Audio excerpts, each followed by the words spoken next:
आते हुए टीआरई में क्या डोमिसाइल लागू हो सकता है या वन कैंडिडेट वन रिजल्ट की मांगे छात्र कर रहे हैं, एज रिलैक्सेशन की मांगे कर रहे हैं। तो क्या ये तीनों मांगे पर थोड़ा बहुत आयोग का नरमी था या क्या कुछ बोला आयोग? आयोग एज रिलैक्सेशन की बात पहले कर लेते हैं।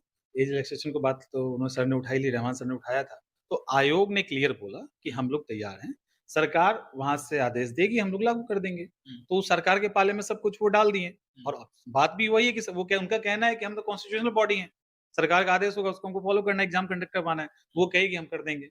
दूसरा डीबी को लेकर, तो डीबी को लेकर ही बात हुई और शशि शरण सर जो थे, टीआरई को लेकर उनका सारे क्वेश्चन्स टीआरई को लेकर थे और ये सारी बातें उन्होंने भी की। क्या क फाइनल मेरिट से पहले फाइनल वेरिफिकेशन कराने की बात की गई शिक्षकों के द्वारा? हाँ, की गई थी। हाँ, वो डीबी की बात हुई है, हाँ। क्लियर हुई थी वहाँ पे। तो क्या उम्मीद है इस बार हो सकता है?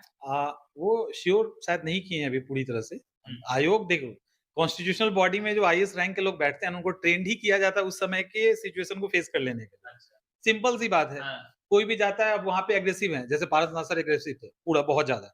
उनको क्या बोला गया? अच्छा आज रुक जाइए, आज तो समय कम है, कल आइए एक्सपर्ट कमिटी आपको बता देगी, हम क्या बिल्कुल, करें। बिल्कुल। तो वो उस समय उस चीज़ को हैंडल कर रहे थे।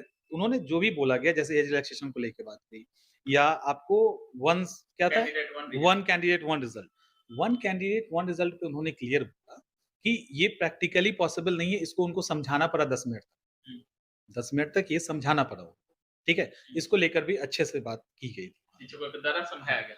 सर सब शशि शरण सर ने हाँ, वहाँ पे बोला कि टीआरई का सिलेबस अपलोड नहीं किया गया है साइट पे, नहीं है। तो तुरंत उन्होंने बुलाया स्टाफ को। उन्होंने पूछा कि टीआरई का सिलेबस क्यों नहीं अपलोड है? तो उन्होंने बोला कि ठीक है सर, हम लोग वेबसाइट पे काम कर रहे हैं, बहुत सारी चीज़ें नहीं है, वो सब आ जाएँगी। एक टीचर थे, मुझे नाम याद नहीं है, उन्होंने बोला कि बीपीएससी का मेंस का क्वेश्चन नहीं है उसपे, तो फिर उसको भी कंसीडर किया गया। तो हर तरह के सवाल को उठाया गया और सबको प्रॉपर कंसीडर किया गया। सर आप लगभग 5-7 टीचरों का नाम ले लिए, सबका नाम ले लिए और इनके द्वारा किसी का विरोध वगैरह भी नहीं किया गया। अब जो विरोध कर रहे हैं, वो लोग कुछ पूछे कि नहीं पूछे? एक तो सही बात बताऊँ, तो हाँ, मुझे ये एक्चुअली में नहीं पता कि विरोध कौन-कौन कर रहे हैं हाँ, क्योंकि बहुत ज़्यादा हम अवेयर रहते नहीं हैं, हाँ, ठीक है? सोशल मीडिया पे।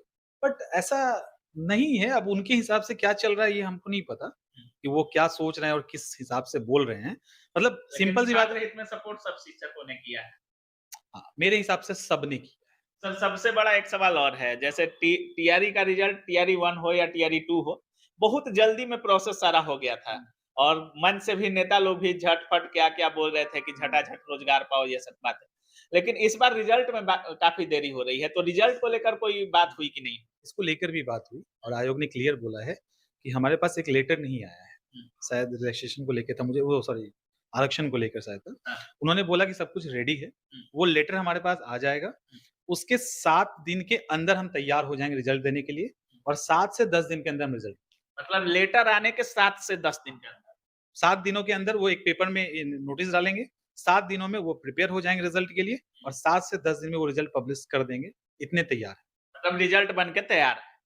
चलिए, तो बाकी आप सुन रहे थे हमारे साथ चंद्रमणि सर थे और सारी अफ़वाहों को दूर करते हुए, सारी अफ़वाहों पर सत्य की नज़र डालते हुए, जिस तरह से जो भी अंदर घटनाएँ हुई, जो खान सर के द्वारा की गई, रहमान सर के द्वारा की गई, शशि शरण सर के द्वारा की गई, पारसनाथ सर के द्वारा की गई,